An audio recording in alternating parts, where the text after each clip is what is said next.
नमस्कार दोस्तों, मैं doctor Jambu Kumar Jain, MBBS MD, master in medical science endocrinology from Texila American university, post graduate diploma in nephrotic syndrome from London UK.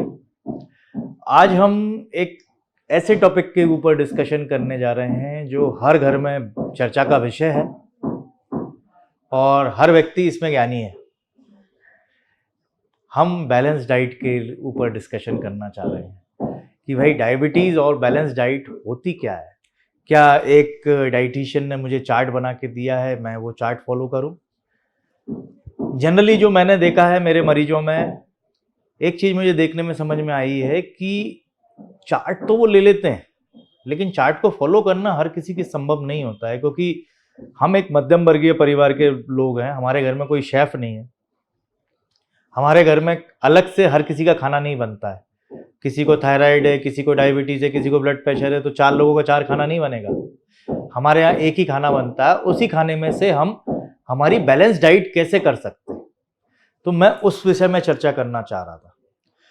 Basically आप पहले खाने के रूप को समझने की कोशिश करें। खाने को मेडिकली हमने 4 भागों में डिवाइड किया है। एक होता है रफेज, मतलब ऐसा खाना जिससे मुझे ग्लूकोज कम मिले लेकिन विटामिन मिनरल्स मिले, तो वो खाना क्या होता है? आपका सैलेड। दूसरा होता है प्रोटीन, जिससे मुझे ऊर्जा मिले, लेकिन वो ऊर्जा मेरी मांसपेशियों के लिए हो, लेकिन एकदम मेरे को ना मिले। तीसरा खाना होता है फैट, घी तेल मसाले।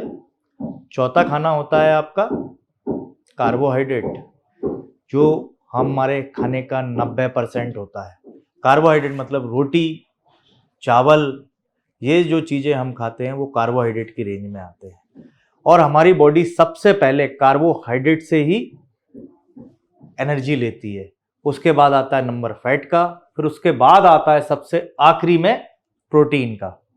तो हमको अगर बैलेंस डाइट करनी है, क्योंकि डायबिटीज़ में ग्लूकोज बढ़ रहा है आपका, तो ग्लूकोज सबसे ज़्यादा काय में मिलेगा? कार्बोहाइड्रेट से मिल रहा है हमको। भाई कार्बोहाइड्रेट का लेवल कम कर दो, प्रोटीन का लेवल बढ़ा दो, रफेज बढ़ा दो, और फैट जितना ले रहे हैं उतना लें, क्योंकि फैट हमारे दिमाग को, दिल को, गुर्दों को चलाने के लिए जरूरी है। प्रोटीन हमारी मांसपेशियों के लिए जरूरी है। कार्बोहाइड्रेट मेरे पूरे शरीर के लिए जरूरी है। रफेज मेरी आंतों के लिए, मेरे पेट के लिए जरूरी है। तो हम किसी चीज को छोड़ नहीं सकते हैं। तो जो मेरा एक फॉर्मूला है, मेरा फॉर्मूला ये रहता है, आपके खाने का 50 से 60% कार्बोहाइड्रेट होना चाहिए। अभी हम 90% से ज़्यादा खाते हैं। 25 से 30% रफेज होना चाहिए, जिसको हम सलाद बोलते हैं। 10 से 15% फैट और 15 से 20% प्रोटीन। अब इसको आप कम ज़्यादा कर सकते हैं, नहीं तो आप कहोगे कि साहब ये तो 100% से भी ज़्यादा हो गया। तो मेरा ये कैलकुलेशन है, अगर आपने अपने खाने को 2 हिस्सों में बांट दिया, एक प्लेट पहली मेरी सलाद की होगी और दूसरी प्लेट मेरे खाने की होगी। खाने की प्लेट में मेरी दाल ज़्यादा होगी अगर मैं वेजिटेरियन की बात करूं। अगर मैं नॉन वेज की बात करूं तो प्रोटीन वाला नॉन वेज उसका ज़्यादा होगा। खाने में मेरी दाल ज़्यादा होगी, सब्जियां ठीक होंगी।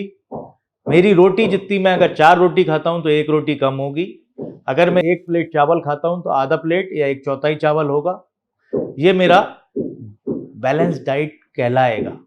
और अगर मैं इस डाइट से चलूंगा तो मैं बहुत कुछ हद तक घर में नॉर्मल रह के भी बैलेंस डाइट ले पाऊंगा।